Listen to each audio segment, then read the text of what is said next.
Buenos días a todos, a todas.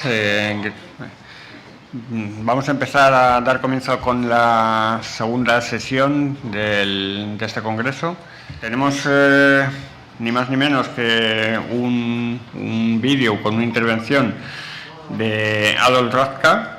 Adolf Rothka, bueno, es una persona, según pone en su currículum, nació en 1943, casado, padre de una hija, usuario de asistencia personal, un ventilador y una silla de ruedas eléctrica desde 1961. Y yo creo que Adolf Rothka, digamos, como que no hace falta mucha presentación. Es una de estas figuras que es referente en el movimiento de vida independiente a nivel internacional. Entre las múltiples cosas que se pueden comentar de Adolf, comentar que es el director y fundador del Independent Living Institute de Suecia, miembro del Consejo del Swedish Ombudsman of Disability Issues desde 1994, es fundador y miembro de la ejecutiva de la asociación STIL, que es la Estocolmo Cooperative for Independent Living, es uno de los fundadores de la Red Europea de Vida Independiente, de NIL, secretario del Comité para la Vida Independiente de la Disabled Peoples International, ha dado charlas, conferencias sobre vida independiente, desinstitucionalización y asistencia personal en un montón de sitios, un montón de países, más de 30 países. Y bueno, mientras me estaba preparando aquí un poco la presentación para hablar un poco de Adolf Rothka, me encontré con un vídeo en el que sale con su asistente personal en la Universidad de Los Ángeles en 1970, ¿no? Pues desde esta visión, desde este periodo de tiempo, pues este es el que nos puede dar una imagen, ¿no?, de lo que es la asistencia personal Adolf Rothka. Sin más, le tenemos en un vídeo, os ponemos el vídeo. Hola a todos, soy Adolf Rothka y se trata de un vídeo pregrabado de hace un par de días. Cuando lo veáis, yo estaré en Helsinki en el funeral de mi querido amigo Kalle Konkkola. Kalle ha llevado una vida increíblemente rica. Entre otras cosas, fue miembro del Parlamento en Finlandia y, de hecho, un gigante del movimiento internacional de precisamente de diversidad funcional. ¿Y cómo él, una persona con una gran diversidad funcional, conseguir todo esto?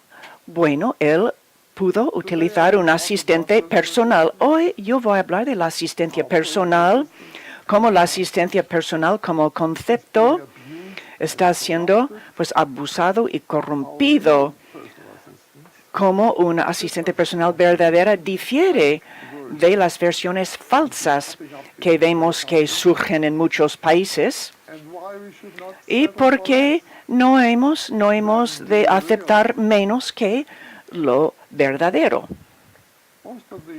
La mayoría de los proyectos de asistencia personal que vemos hoy en día no merecen llamarse así, puesto que no nos permiten llevar la calidad de vida que todos nos merecemos. Esto se refiere a la calidad de vida que todas las personas sin diversidad funcional dan por sentado. La mayoría de estos proyectos existentes ya de asistencia personal limitan el número de horas de asistencia, por ejemplo, a un máximo de 40 horas por semana. ¿Cómo demonios han llegado a esa cifra? ¿Cómo puede alguien que requiere una asistencia personal para prácticamente todo sobrevivir con solamente 4 horas por semana? No hablando de llevar una vida normal y corriente, pero con familia, con un trabajo y con intereses. Y si necesitas más horas de asistencia, pues deberías de tener mucho dinero. O, bueno, tener padres ricos. o varios hermanos y hermanas que pueden dejar sus empleos y trabajar para ti.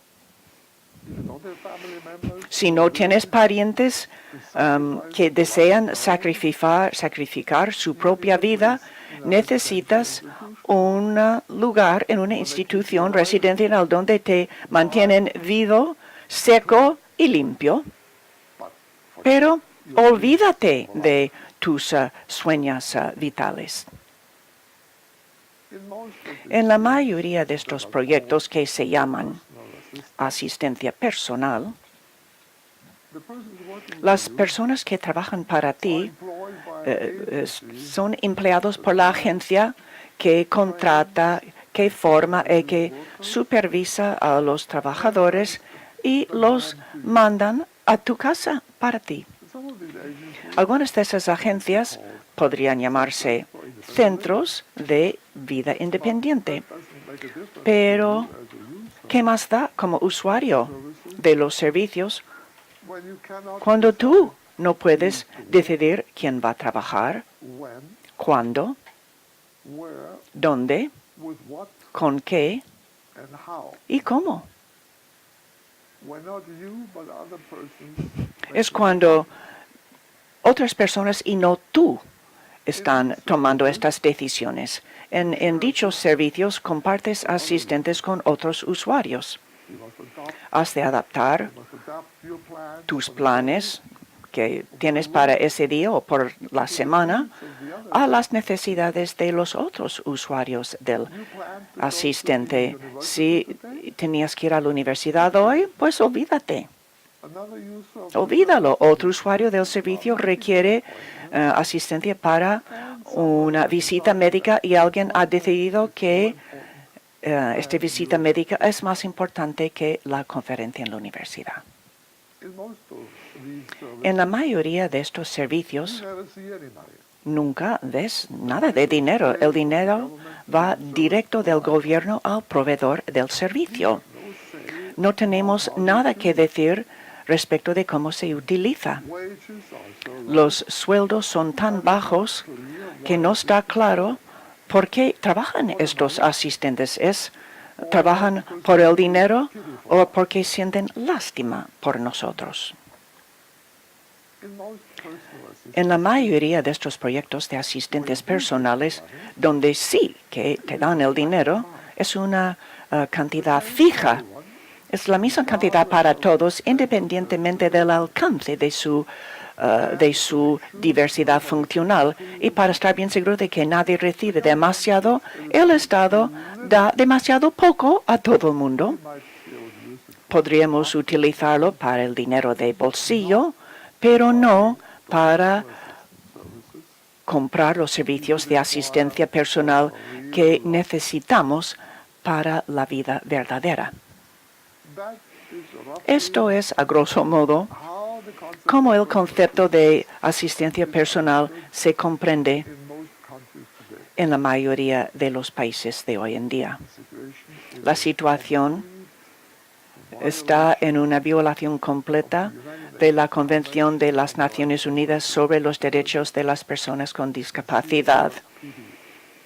Esto es de acuerdo con esta Convención CRPD. En el artículo 19, CRPD dice: personas con discapacidades tienen acceso a una gama de apoyo domiciliario, residencial o en la comunidad,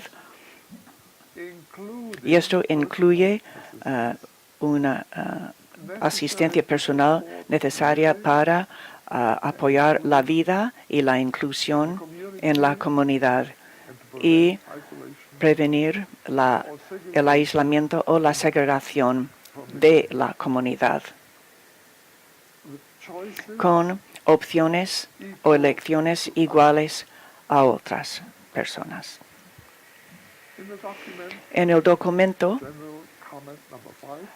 comentario general número 5 sobre el artículo 19 del CRPD, Convención de Naciones Unidas sobre los Derechos de Personas con Discapacidad, el comité elabora y explica el artículo y define la asistencia personal como sigue. La financiación de los servicios ha de ser controlada por y asignada a la persona con la diversidad funcional, con el objetivo de pagar cualquier asistencia requerida. Esto significa un pago directo, directamente del Estado hasta ti o a ti.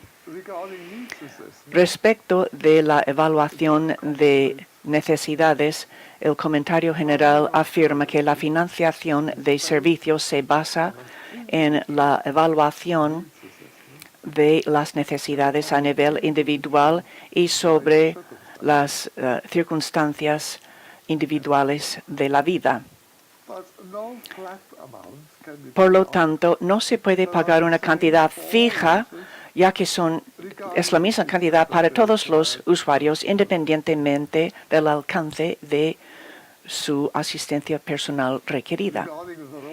En cuanto al papel del usuario de la asistencia con relación al proveedor del servicio, el comentario general afirma que el servicio ha de ser controlado por la persona con la diversidad funcional. Quiere decir que él o ella o bien puede contratar el servicio de una variedad de proveedores o bien actuar como empleador. De acuerdo con el comité, somos empleadores de nuestros asistentes o somos clientes que escogen los servicios de los proveedores de la competencia. En cuanto a nuestras posibilidades de dar forma al servicio en forma de nuestros propios requisitos individuales, el comentario general afirma, y cito, personas con diversidad funcional tienen la opción de diseñar a medida sus propios servicios. Por ejemplo, al diseñar el servicio y decidir por quién, cómo, cuándo, dónde y de qué forma el servicio ha de ser prestado, y han de instruir y dirigir estos proveedores del servicio. Es evidente que el usuario individual con pagos directos puede ser el jefe de sus asistentes, con el poder de organizar este tipo de servicio diseñado a medida y de ajustar dicho servicio. En cuanto a la postura del usuario en relación a los asistentes personales, los comentarios generales comentan, y cito, la asistencia personal es una relación de uno a uno. Los asistentes personal han de ser reclutados, formados y supervisados por parte de la persona otorgada la asistencia personal.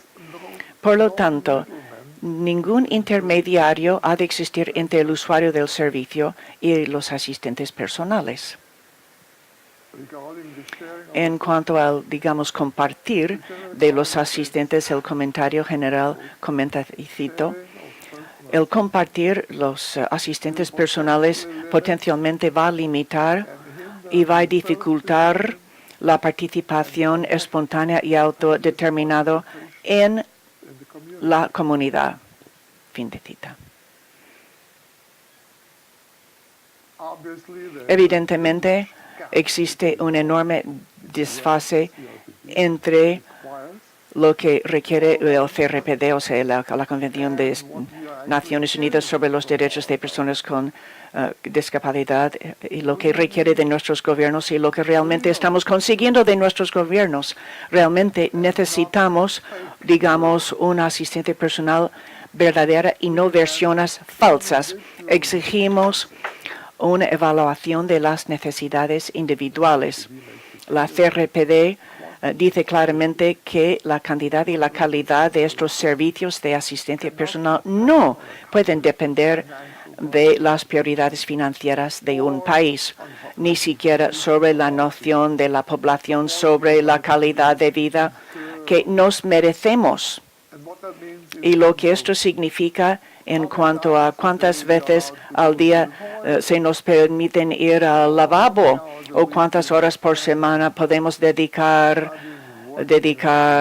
nuestro tiempo en el estudio, el trabajo o actividades de ocio. Una política de asistencia personal que cumple con las exigencias de la CRPD ofrece todos los medios necesarios para empoderar a los usuarios de ejercer la opción y el control sobre sus vidas, de apoyar la vida y la inclusión en la comunidad con opciones o lecciones iguales a otras personas. Fin de cita.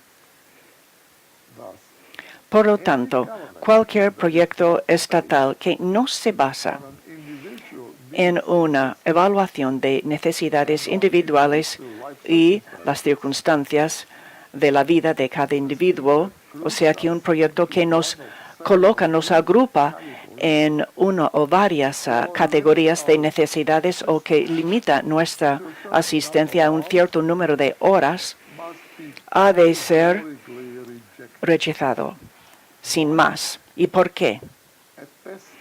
Bueno, a lo mejor dicho proyecto podría darnos suficientes horas de asistencia para alimentarnos, higiene personal, vestirnos, bueno, lo mínimo necesario para la supervivencia de acuerdo con el modelo médico de discapacidad. Tal política podría mantenernos vivos, pero no nos va a dar una vida.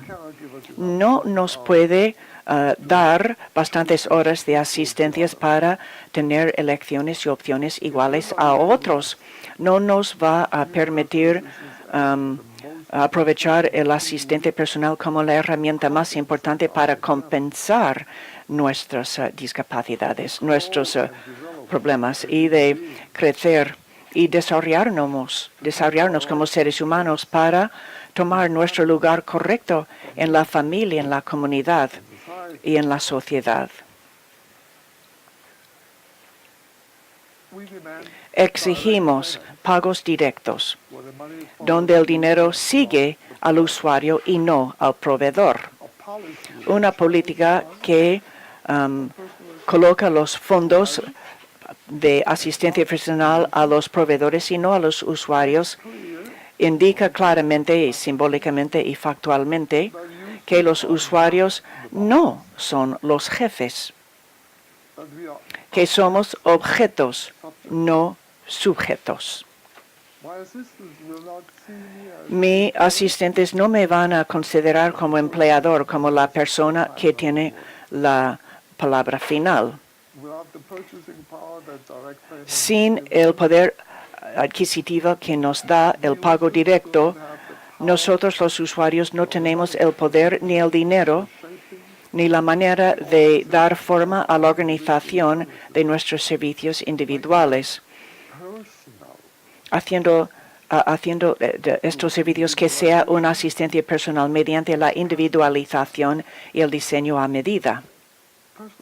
La asistencia personal es una herramienta maravillosa si se puede mejorar y adaptar por una persona a nivel individual justamente para sus necesidades. Exigimos que los usuarios de asistencia pueden reclutar, formar y supervisar a sus asistentes. Sin la capacidad de reclutar o formar a los asistentes, los usuarios tienen la opción de escoger entre los trabajadores ya empleados. Y más bien, los usuarios tendrán que compartir dichos asistentes con otros clientes del proveedor del servicio, con todos los problemas, todas las limitaciones y las frustraciones que incluye estas opciones. ¿Qué puedo yo esperar de un asistente que trabaja para media docena de clientes? Él o ella va a recordar mi forma de subirme los pantalones que yo he desarrollado con el paso de los años para evitar las úlceras por presión o cómo cambiar el programa en mi ventilador. Mis trucos y mis técnicas puede que no sean aplicables a otros clientes o viceversa. Asumir que un programa de formación genérico va a permitir a los asistentes que puedan trabajar para cualquier usuario de la asistencia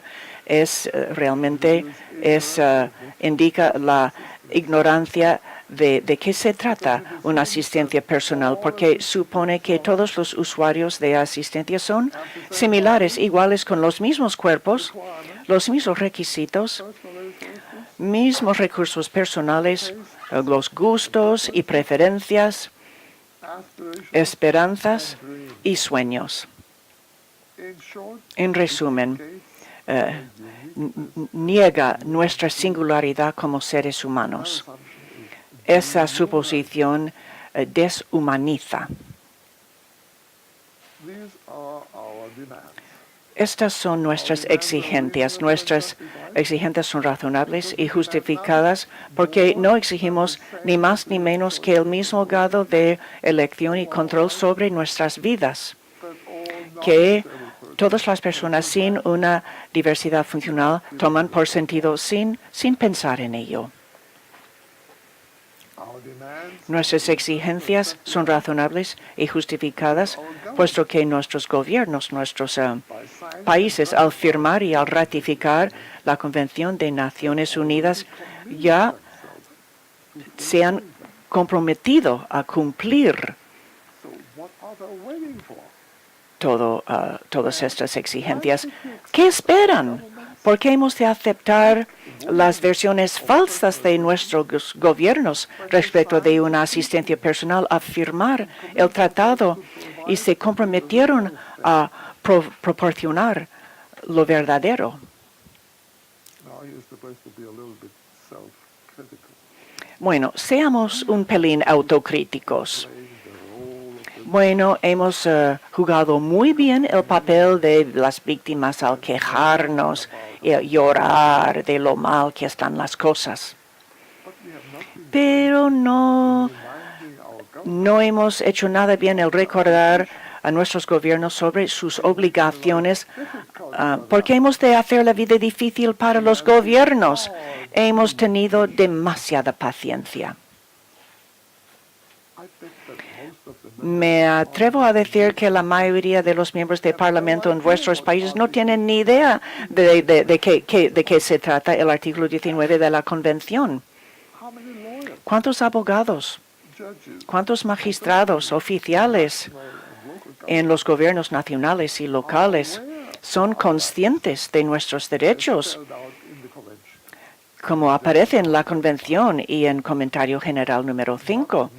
Bueno, yo sospecho que bien pocos. De manera que, ¿cómo podemos esperar que ellos empiezan a hacer algo? ¿Y cuántos de nosotros mismos que estamos aquí mismo sabemos lo que ha leído el artículo 19, que haya leído Comentario General número 5? Yo creo que tenemos algunos deberes que hacer. Hemos de aprender cómo utilizar la Convención CRPD, cómo aprovechar el proceso político y jurídico para transformar los artículos de la Convención en una legislación nacional vinculante con sanciones tangibles para el no cumplimiento. Y para lograr esto, hemos de aumentar la pericia jurídica de nuestro movimiento. Hemos aprendido cómo hacer ruido en las calles para obligar a los gobiernos a escucharnos y a nuestras necesidades. Ha llegado la hora a subir al siguiente nivel y llevar la batalla y llevarlo al tribunal. Si queréis aprender más al respecto, bueno, podéis unirnos a nuestro grupo de Facebook. Disability Rights Defenders, defensores de los derechos de las personas con discapacidad funcional, y muchas gracias por vuestra atención. Pues muchísimas gracias a dos por presentar las demandas del movimiento de vida independiente y por esa distinción que hace, que me parece como que justamente en este momento tiene todo el sentido del mundo entre lo que es una asistencia personal real, tal y como viene definida en el artículo 19 de la Convención y específicamente en el comentario general que se llevó a cabo posteriormente, y esa otra asistencia personal fake, esa asistencia personal falsa que se nos está intentando vender en algún momento.